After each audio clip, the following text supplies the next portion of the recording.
Los lejanos días del grupo del bosque Cremaldi. En las profundidades de mi ser había una ardiente impotencia. Era tan ardiente como el hielo, tan insensibilizador como el fuego, tan ingrávido como la presión, tan frívolo como la desesperación, tan turbio como la luz, el único resplandor al caer a través de la oscuridad. Duele. Con los dientes apretados, mi cuerpo luchaba por soportar la abrumadora sensación. Si tan solo fuera un simple dolor, llorar o gemir habría servido de algo. Pero este sentimiento singular, de excitación opresiva, de asfixia refrescante, de cada sentimiento que se arremolinaba en el centro de mi cuerpo, era una mezcla de lo normal y lo anormal. Incluso el doctor no podía hacer nada. Nadie podía entender este dolor. Y la indiferencia de todos ante cosas sin precedentes que no podían entender era escalofriante. Un dolor que no podía ser imaginado era un dolor que no podía existir, y por eso mi familia me trataba como si fuera una carga. Este niño es talentoso, increíblemente talentoso. Pero sus defectos son fatales. Todos, sin importar quiénes fueran, siempre decían la misma cosa. Ese dolor periódico golpeaba independientemente de la hora y el lugar, ya fuera durante ceremonias importantes, compromisos con otras personas o cuando se trataba de asuntos familiares. Una vez atrapado en ese estado, entraría en un estado frenético. Había muy poca gente que tratase como un igual a alguien gimiendo y echando espuma por la boca. Al menos, nadie en mi familia me brindó esa amabilidad. Por lo tanto, este dolor no podía ser comunicado a nadie, y tuve que aceptarlo como mi propio pecado. A medida que pasaban los años y su intensidad crecía, me acostumbré a esconderme donde nadie pudiera encontrarme en cuanto sentía que el dolor me superaba. Aquella vez, afortunadamente, estaba cerca de mi habitación, donde podría quedarme durante las próximas horas. Aunque el dolor en sí duraría varios días, podía actuar con normalidad después de algunas horas. Solo necesitaba esperar, y... Ya veo. Ser capaz de sufrir esto sin volverte loco, eres bastante impresionante. ¿Quién eres? Justo antes de cerrar la puerta con llave y acostarme en mi cama, vi de reojo a una extraña. Ella se sentó en la cama, observándome. ¿Qué? No podía calmar mi respiración estando frente a ella. Esto fue más que una sorpresa, fue éxtasis. Una mujer, vestida de negro, con el pelo del color de la nieve blanca. Ella entrecerró sus oscuros y exquisitos ojos, mirándome con una belleza imposible. Era como si mi sufrimiento requiriera un nuevo estímulo y me diera la ilusión de una belleza irreal. Sin embargo, como para probar que no era ninguna alucinación, la belleza se puso de pie, moviendo un dedo blanco hacia mi pecho mientras yo estaba paralizado. ¿Y? No sabes cómo dispersar adecuadamente el maná, un entendimiento tan pobre es realmente lamentable. Frunciendo el ceño, no entendía por qué la deslumbrante mujer me había dejado sin palabras. De repente, fui incapaz de suprimir las náuseas que se agitaban en mi estómago. Entonces, mi almuerzo medio disuelto se derramó sobre mis finas ropas y el brazo de la mujer que me tocaba el pecho. Un olor acre llenó la habitación, y la vergüenza enrojeció completamente mi cara. La vergüenza tenía prioridad sobre el dolor, no porque hubiera vomitado frente a alguien, sino porque había manchado a la mujer frente a mí. Por mucho que me arrepintiera, esto no cambiaría. Aunque quería disculparme inmediatamente, a pesar de toda la etiqueta y modales que había aprendido hasta entonces, no pude encontrar las palabras para una disculpa. Así que, cuando la mujer se movió de nuevo, mi mente en blanco ya había renunciado a pensar.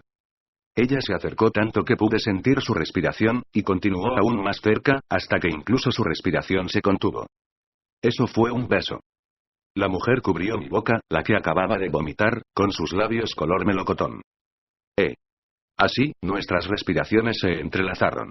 Todo esto sucedió tan repentinamente que no tuve oportunidad de reaccionar y acepté indefenso su beso. Por primera vez, experimenté la sensación de una lengua cálida y suave que sondeaba más allá de mis dientes, invadiendo mi boca.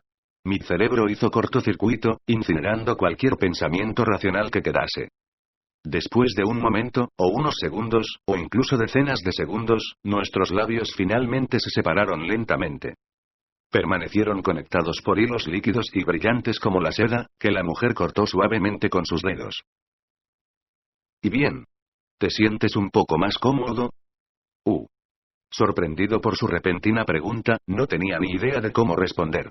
Mientras permanecía quieto, pareciendo un idiota, la mujer emitió un expresando lo concentrada que estaba, mientras ponía su mano sobre mi pecho una vez más. Tus latidos siguen estando bastante acelerados. Pero el exceso de maná debería haber sido extraído directamente por mí, así que, tú. ¿Qué me has hecho? Y siendo una mujer, también. Ah. Agarré la mano que ella sostuvo contra mi pecho, cuestionando su precipitada acción. La mujer parecía sorprendida, levantando las cejas y alternando la mirada entre su mano capturada y quien la sostenía, antes de ofrecer una respuesta.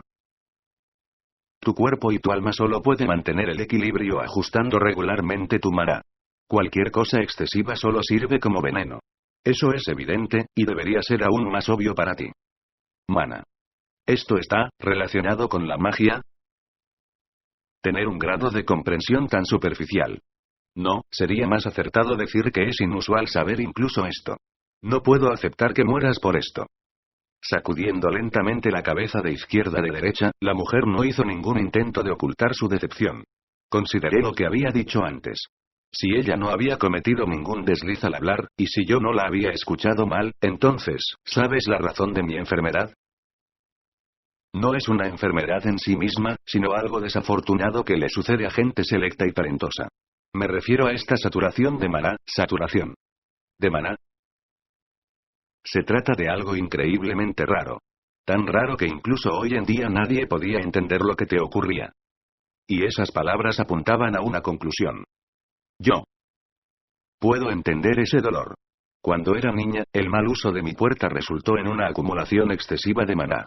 Con eso vino un terrible dolor que nadie más podía comprender. Ah. En cuanto escuché esas palabras, cayó mi última línea de defensa, y las lágrimas empezaron a brotar de mis humedecidos ojos azules. Cuando estallé en sollozos, mis rodillas se rindieron y caí al suelo, con las manos sobre mi rostro. La mujer se arrodilló a mi lado y tiernamente acarició mis hombros temblorosos. Entonces, ¿quién eres? Soy una bruja. Un mal que de vez en cuando es propensa a la caridad. ¿Y tú? Yo soy. Mientras la autoproclamada bruja me preguntaba, respiré hondo, dudando en cómo responder. En casa se me consideraba una carga, y me decían que yo no debía estar aquí. Poco a poco llegué a creer que así era, e incluso sentía culpa por pronunciar el apellido de mi familia. Pero, en ese momento, únicamente en ese mismo instante, sentí como si no se me permitiera ni siquiera sentir tal vergüenza. Yo soy Rosual. Eso fue lo que pasó la primera vez que me encontré con mi maestra. El joven de pelo azul sonrió avergonzado, rascándose la mejilla con los dedos. Escuchando su historia, había una chica con pelo de melocotón y una chica que tenía rizos en forma de taladro, ellas dos eran Lewis y Beatrice. Los tres estaban reunidos en un cuarto de lavandería en el santuario del bosque Cremaldi. La ropa, recién lavada, colgaba de unas cuerdas estiradas entre los árboles, mientras se secaban con el viento. En su tiempo libre, Rosual había sido interrogado sobre su pasado. La historia había comenzado cuando la curiosa Lewis preguntó casualmente: ¿cómo conoció Rosual-sama a Echidna-sama? Para responder a esta pregunta, Rosual comenzó a explicar, y Beatrice, quien, en sus propias palabras, estaba pasando por aquí por casualidad, también se había detenido a escuchar. En realidad, Beatrice no era honesta en absoluto, eso fue lo que decidió Rosual con una sonrisa irónica. Lewis yo. Rosual-sama, lo siento mucho. Rosual HMM. Ante esa sonrisa de Rosual, Lewis bajó la cabeza con pánico. Ella continuó: Lewis, estoy avergonzada. Porque le pregunté tan casualmente sobre algo tan personal. Rosual, en absoluto. Si fuera algo de lo que realmente quisiera evitar hablar, lo habría evitado. No lo oculté porque quería mostrar mis recuerdos con mi maestra. Ya que mi inmaduro yo en el pasado era tan vergonzoso, mi primer encuentro con mi maestra se volvió muy especial para mí. Mirándolo en retrospectiva, contemplar la posibilidad de que no hubiera conocido a su maestra, Echidna, lo empapó de sudor frío. Sin sus palabras, Rosual no habría notado la particularidad de su puerta, y habría asumido que el dolor que había sentido por el maná era de una enfermedad desconocida. No habría sido capaz de hacer nada más que continuar una solitaria lucha para combatirlo.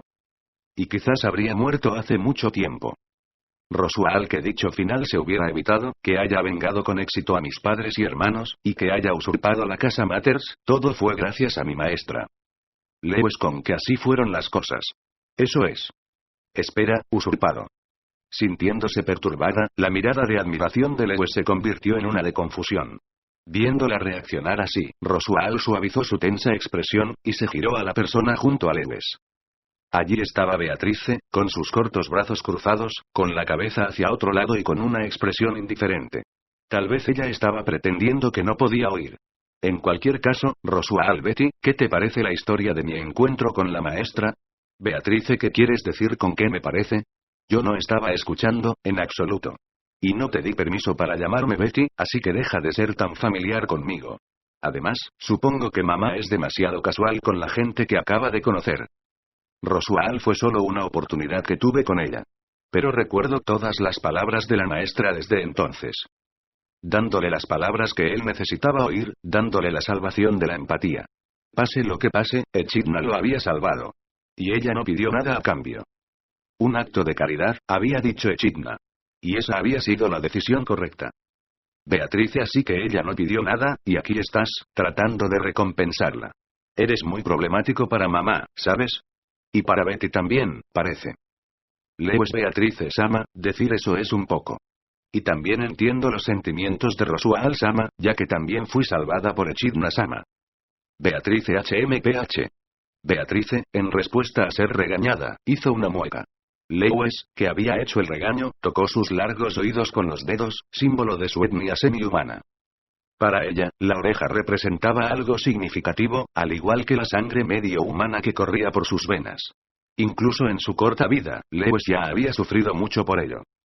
Ese lamento no podía ser borrado, pero estar aquí había disminuido un poco su dolor. Siguiendo esa misma línea de pensamiento, Rosual también sacaría pecho y llevaría con orgullo el estatus de estudiante de Echidna. Y esforzarse para que un día pueda hacer por ella lo que ella había hecho por él. Beatrice, qué hombre tan descarado. Buscar un gracias es patético. A este paso, estás a 100 años de acercarte a mamá, supongo. Leo, espero, Beatrice-sama, no es usted la que dice a menudo. ¿Deberías estar agradecido? Beatrice, estás de parte de Betty o de Rosual. Como si hubiera sido programada para hacerlo, Lewis inmediatamente corrió hacia Beatrice y comenzó a disculparse. Aunque era solo una pregunta curiosa, la respetuosa Lewis había revelado su respuesta. En términos de su amistad, Rosual había perdido contra Beatrice. Por el bien de Echidna, quien lo había rescatado, para brindarle una mano a ella, Rosual había pasado años tratando de ganarse el lugar que ocupaba hoy. Gracias a esto, había dominado el negocio familiar, y había ganado un asiento en la nobleza, pero sus relaciones interpersonales eran escasas. Había dejado a sus padres, se había distanciado de sus hermanos y no dependía de la simpatía sino del talento. Como resultado, tenía muchas asociaciones, pero, incluso ahora, no tenía forma de acercarse a ellos. Así que, mirando la relación entre Beatrice y Lewis, Rosual sonrió inadvertidamente. Su felicidad por ellas estaba por encima de cualquier envidia que pudiera haber sentido. Ella tenía a su madre, a su amiga y a su deber, así que no sentía soledad. Si Rosual pudiera ser uno de sus amigos, estaría satisfecho. Beatrice, ¿por qué tienes esa extraña mirada apacible? Es molesto, parece. Beatrice lanzó un ataque contra Rosual, quien había estado observando en silencio el intercambio. Su linda cara tenía una mueca al apuntarle con su corto brazo. Beatrice, si tienes algo que decir, solo dilo. Parece. Te escucharé. Rosual, te quiero, Beatrice. Beatrice, ¿qué clase de palabras desagradables son esas? Rosual, rayos, ya estoy aterrorizado. Habiendo sido rechazado duramente, él retiró sus palabras cuando Beatrice comenzó a causar un alboroto. Rosual, encontrándose en problemas, inmediatamente se puso apresuradamente de pie y huyó, al mismo tiempo que una enfadada Beatrice lo perseguía furiosa. Le seguía Lewis, quien intentaba atraparlos mientras cargaba la cesta de la colada. Rosual, a ver si puedes atraparme. Beatrice, tú. ¿Cómo te atreves a jugar conmigo? Te atraparé y haré que te arrepientas. Lewis, Beatrice-sama. Rosual-sama. Espérenme.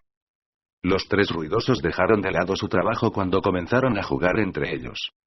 Observándolos desde lejos, una bruja murmuró en voz baja para sí misma, honestamente ese hermano y hermana no pueden resolver las discusiones sin causar un escándalo. Gracias a Traducciones y Secas.